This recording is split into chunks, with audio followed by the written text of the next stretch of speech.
Hello all, hope you are doing really well. Welcome to our YouTube channel readers and leaders. आज के video में हम 9 chapter के बारे में बात करेंगे।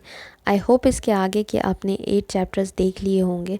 अगर नहीं देखे हैं तो लिंक मैंने डिस्क्रिप्शन बॉक्स में डाला है, आप पहले वो देख ले। Let's start chapter 9, the clay tablets from Babylon. Babylon के मृदापत्र। डियर प्रोफेसर, आपने जो मुझे 5 क्ले टैबलेट्स भेजे हैं वो मुझे लेटर के साथ मिल गए हैं। मुझे वो काफ़ी ज़्यादा अच्छे लगे। मैंने अपना काफ़ी टाइम उसको अपनी लैंग्वेज में ट्रांसलेट करने में लगा दिया है। मुझे आपके लेटर्स का तुरंत रिप्लाई कर देना चाहिए था, लेकिन मैंने सोचा कि अपनी लैंग्वेज में ट्रांसलेट होने के बाद ही आपको रिप्लाई करूँगा। इनकी स्टोरीज से आप भी उतने ही हैरान हो जाओगे जितने कि हम लेबोरेटरी में हुए थे। इसमें देवासिर नाम का पर्सन अपने कर्ज के बारे में बताता है। इससे हमें ये रियलाइज़ होता है कि अभी की कंडीशन पिछले 5000 साल में ज़्यादा चेंज नहीं हुई है जितना हम सोचते हैं। कॉलेज के प्रोफेसर होने के वजह से मुझे नॉलेजेबल समझते हैं लोग, लेकिन ये जो क्ले टैबलेट्स मिले हैं उसमें देवासिर ऐसा रास्ता बताता है जैसा मैंने कभी नहीं सुना, अपने कर्ज को पूरा पे करते करते वेल्थ क्रिएट करने का। मुझे ऐसा लगता है बेबीलोन का यह नॉलेज आज भी उतना ही अच्छे से काम करता है। मैं और मिसेस श्रेसबेरी इसे फॉलो करने का प्लान बना रहे हैं ताकि हमारी फाइनेंशियल कंडीशन सुधर जाए। मैं आपको बेस्ट ऑफ लक विश करता हूँ और दूसरी अपॉर्चुनिटी और आपको हेल्प करने का ईगरली वेट कर रहा हूँ। आपका Alfred Shrewsbury, department of archaeology. First clay tablet. आज पूर्णिमा है। मैं देबासीर हूँ। मैं गुलामों की ज़िंदगी सीरिया में बिताने के बाद अपनी सिटी में आया हूँ और मैंने ये कमिटमेंट लिया है कि मैं अपने सारे कर्ज चुका दूँगा और बेबीलोन में एक रिस्पेक्टेड सिटीज़न की लाइफ जीऊँगा। मैं क्ले टैबलेट्स पर अपना सारा एक्सपीरियंस लिखना चाहता हूँ। मेरे फ्रेंड मैथन की गाइडेंस पर एक स्ट्रैटेजी को फॉलो करने का संकल्प ले चुका हूँ। मैथन का ट्रस्ट है कि ये स्ट्रैटेजी किसी भी इंसान को डेथ फ्री और उसे सेल्फ रिस्पेक्ट दिला सकती है। इस स्ट्रैटेजी के 3 स्टेप्स हैं। फर्स्ट, जितना भी आपकी सैलरी है उसमें से आपको 1/10 पार्ट सेव करना है, जो आपके लिए लॉन्ग टर्म में फॉर्चून क्रिएट करेगा और मनी अट्रैक्ट करेगा।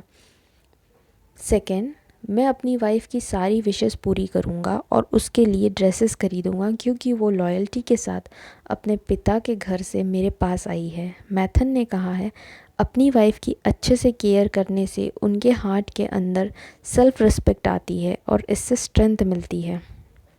इसीलिए मैं 70% इनकम का यूज़ घर, कपड़े और खाने पर करूँगा। इसके अलावा जो भी एक्सपेंसेस होंगे वो इसमें से ही करूँगा ताकि हम लोग हमारी लाइफ बहुत अच्छे से खुशियों के साथ जी सके। बट ये अच्छे से फॉलो करो, चाहे कुछ भी हो जाए। 70% के बाहर हमने हमारा एक्सपेंडिचर नहीं ले जाना चाहिए, नहीं तो हम ये खुशियों को एक्सपीरियंस नहीं कर सकते। Second, clay tablet. Third step, इसमें ये बताया गया है कि अपनी सैलरी में से अपना कर्ज़ कैसे चुका सकते हैं। हर पूर्णिमा के दिन मैं अपनी मंथली सैलरी में से 20% निकालता हूँ। जिसने भी मुझे कर्ज़ दिया है उन लोगों ने मुझ पर पूरा ट्रस्ट किया है, तो मेरा 20% उन सभी लोगों में इक्वली डिवाइड कर देता हूँ। धीरे धीरे मेरा सारा कर्ज़ ख़त्म हो जाएगा। Third, clay tablet. मैंने बहुत सारा कर्ज़ लेकर रखा था और उसे चुकाना बिल्कुल मुश्किल हो गया था। इसीलिए मैंने मेरी वाइफ को उसके पिता के यहाँ छोड़ दिया और इजीली पैसे कमाने बाहर कंट्री चला गया, लेकिन वहाँ पर फंस गया और नौकर बन गया। अब मैथन ने मुझे सिखा दिया है कि अपनी कम सैलरी के होने के बाद भी तुम कैसे अपना कर्ज़ कैसे पे कर सकते हो। तो मुझे ये फ़ील होता है कि मेरी अननेसेसरी एक्सपेंडिचर के कारण ही मैं इतने कर्ज़ कर लिया।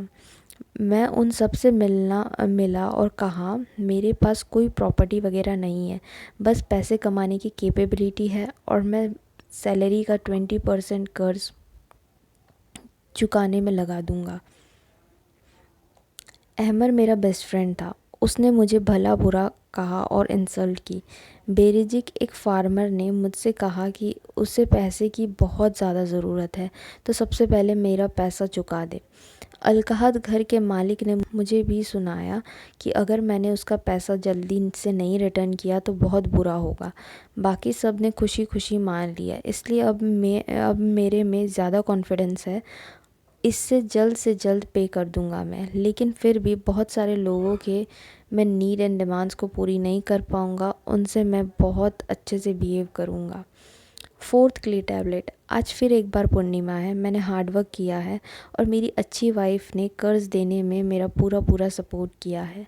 हमारे अच्छे डिसीजंस के कारण मैंने नेबातूर के लिए अच्छे पैरों वाले ऊँट खरीदे, जिससे हमारी और इनकम बढ़ गई और मुझे 19 सिल्वर कॉइन की आमदनी हुई है। इन कॉइन्स को मैंने स्ट्रैटेजी के अकॉर्डिंग बांट दिया है। 10% मैंने खुद के लिए रख दिया है, 70% मैंने घर खर्च के लिए निकाल दिया है, 20% जिनमें से मैं कर्ज़ लिया हूँ उनमें बांट दिया करूँगा। मैं अहमर के घर गया तो वो नहीं था, तो मैंने वो पैसा उसकी वाइफ को दे दिया। बेराजिक भी बहुत खुश हुआ। बस अलकाहद ने बोला कि तुम्हें अपना कर्ज़ जल्दी चुका देना चाहिए, तो मैंने रिप्लाई किया कि अगर मैं अच्छे से अर्न करूँगा और इसका टेंशन नहीं लूँगा तभी मैं जल्दी पे कर पाऊँगा। बाकी सब ने मुझे थैंक यू बोला और मैं बहुत खुश हूँ कि मैं 2 कॉइन सेव कर लिए हैं, जो सिर्फ मेरे हैं। एक बार फिर पूर्णिमा आ गई, लेकिन इस बार हार्ड वर्क के बाद भी मुझे इतनी इनकम नहीं हुई। मैं बहुत कम ऊँट खरीद पाया और बस सिर्फ 11 सिल्वर कॉइन्स ही कमा पाया। इस बार मैंने और मेरी वाइफ ने न्यू कपड़े नहीं खरीदे और अपने स्ट्रैटेजी के अकॉर्डिंग ही चले। अमर ने मुझे अप्रिशिएट किया, बेराजिक खुश हो गया, अलकाहद बहुत गुस्सा हो गया। मैंने उसे कहा अगर तुम्हें चाहिए होंगे तो ले लो, नहीं तो रिटर्न कर दो, तो वो शांत हो गया और बाकी सब सेटिस्फाई हो गए। एक बार फिर पूर्णिमा आ गई, मैं बहुत खुश था। इस बार मैंने बहुत अच्छे ऊँट खरीद लिए, जिसके कारण मुझे 42 सिल्वर कॉइन्स की कमाई हुई। इस बार मैंने और मेरी वाइफ ने शूज़ और कपड़े खरीदे, जिसकी हमें बहुत ज़्यादा ज़रूरत थी।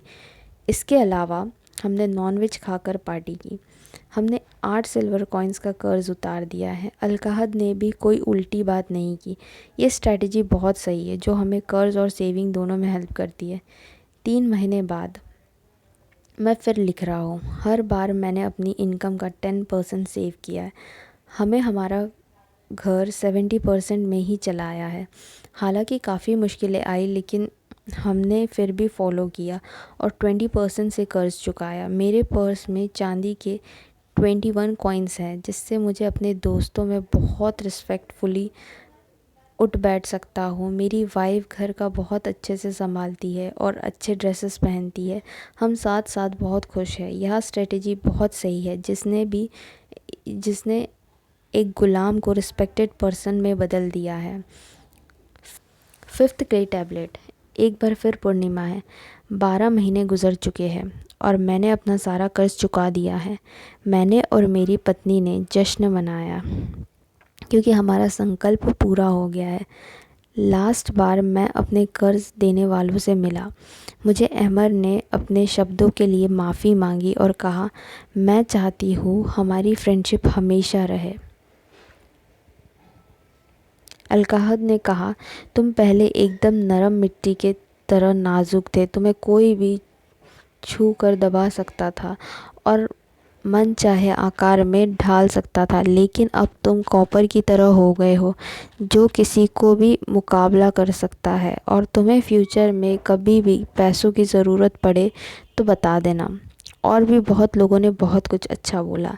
मेरी खुद की वाइफ ने मुझे इतना प्राउडली देखा कि किसी भी पर्सन में सेल्फ़ कॉन्फिडेंस आ जाएगा। लेकिन मुझे ये सक्सेस उस स्ट्रैटेजी की वजह से मिली है। जो भी लोग सक्सेस चाहते हैं, मैं उन्हें ये एडवाइस दूंगा कि वो इस स्ट्रैटेजी को फॉलो करें। जब कोई गुलाम इस स्ट्रैटेजी को फॉलो करके अपना सारा कर्ज चुका सकता है और साथ में सेविंग भी कर सकता है और इतना रिस्पेक्टफुल इंसान बन सकता है, तो ये स्ट्रैटेजी हर किसी के साथ उतने ही अच्छे से काम करेगी। डियर प्रोफेसर, अगर आपको बेबीलोन में खुदाई करते वक्त आपको वहाँ पर देवसीर का भूत मिले तो उसे बता दे। आपने जो इतने सालों से पहले क्ले टैबलेट पर लिखा था, उसके लिए इंग्लैंड के 2 प्रोफेसर सारी उम्र उसके आभारी रहेंगे। 1 साल पहले आपको याद होगा कि मिसेस श्रॉसबेरी और मैं इस स्ट्रेटेजी को फॉलो करने वाले थे। तो आपने अंदाज़ा लगा लिया होगा कि हमारी फाइनेंशियल कंडीशंस इतनी अच्छी नहीं थी।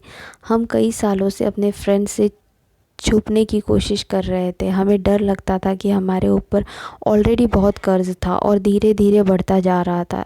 ऐसा लगता था कर्ज़ जिससे ले रहे हो वो इशू क्रिएट ना कर दे और मुझे कॉलेज से बाहर ना निकाल दिया जाए। ऐसा नहीं था कि हम कर्ज़ चुका नहीं रहे थे, लेकिन हमारी सैलरी में से हमारा घर का खर्च चलाना भी बहुत मुश्किल पड़ रहा था। इसी वजह से हमने वहाँ से सामान ख़रीदना पड़ता था जहाँ पर और ज़्यादा रेट में मिलता था, क्योंकि वो उधारी पर देते थे। इसके कारण कंडीशंस और बिगड़ती चली गई। हम कम किराए वाले घर में भी नहीं जा सकते थे क्योंकि ऑलरेडी मकान मालिक का कर्ज़ पे करना था। फिर अचानक ये स्ट्रैटेजी हमारे सामने आई और हमने इसको फॉलो करने के लिए एक लिस्ट बनाई और मैंने उन्हें डायरेक्ट बोल दिया, प्रेजेंट कंडीशन में मेरा कर्ज़ पे करना इम्पॉसिबल है, लेकिन धीरे धीरे करके मैं आप सबका कर्ज़ पूरा पे कर दूँगा। मैंने सोचा 20% कर्ज़ पे करने के अलावा मैं अपना सारा सामान भी कैश में लूँगा। इसके अलावा मैंने कम रेंट वाले घर देख लिया। उसके बाद 70% में मैं घर चलाता था, 10% सेव करता था और 20% से डेट पे करता था। ऐसा करते करते मैं धीरे धीरे सारा कर्ज़ उतार दूँगा। थोड़े दिन जब 10% सेविंग मेरी बढ़ने लगी तो मैंने उसे इन्वेस्ट कर दिया और वहाँ हमें हर मंथ 10% इंटरेस्ट मिलने लगा और रिटायरमेंट तक काफ़ी पैसा इकट्ठा हो जाएगा इसमें। और ये सब मेरी पुरानी सैलरी में ही पॉसिबल हुआ है। और कर्ज़ उतारने के बाद हम ज़्यादा इन्वेस्ट भी कर सकते हैं और घूमने भी जा सकते हैं बाहर। अब आप समझ सकते हैं देबासिर को थैंक यू क्यों बोलना चाहता हूँ।